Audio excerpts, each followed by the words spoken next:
All right, here is a short, simple tutorial series for Sketchup for our grade 9 tech course this year. First up, we have to get this installed. So it connects directly to your Google Drive and your Google account. So make sure you go to your Google Drive, and up here in the top right, and this is called the waffle with 3 dots in a like 3x3 grid of dots. You click on that and you get all the different apps that are connected to your Google account. And the one we're going to be using down here is called Sketchup for Schools, but unless you've used it before, it won't show up yet. So we have to go to the marketplace. We'll just click that. And it opens the Google Marketplace. And we will type Sketch, and we'll see Sketchup for Schools. We'll click that one. And you'll see right here, Sketchup for Schools. If you click on that, it'll show kind of what the program's about.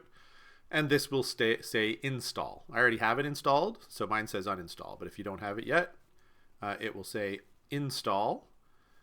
So click that, install it. After it's done, you can go back to your Google Drive, click on the waffle again, and it should show up on the bottom. If not, refresh your browser and it'll be there.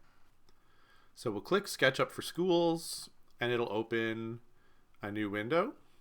You have two options. You can sign in with your Google or with your Microsoft account.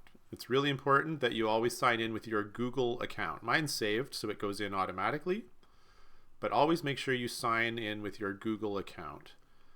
And then you get this screen. So this is some of the stuff that I've been working on. So yours is probably blank, because you haven't done anything yet.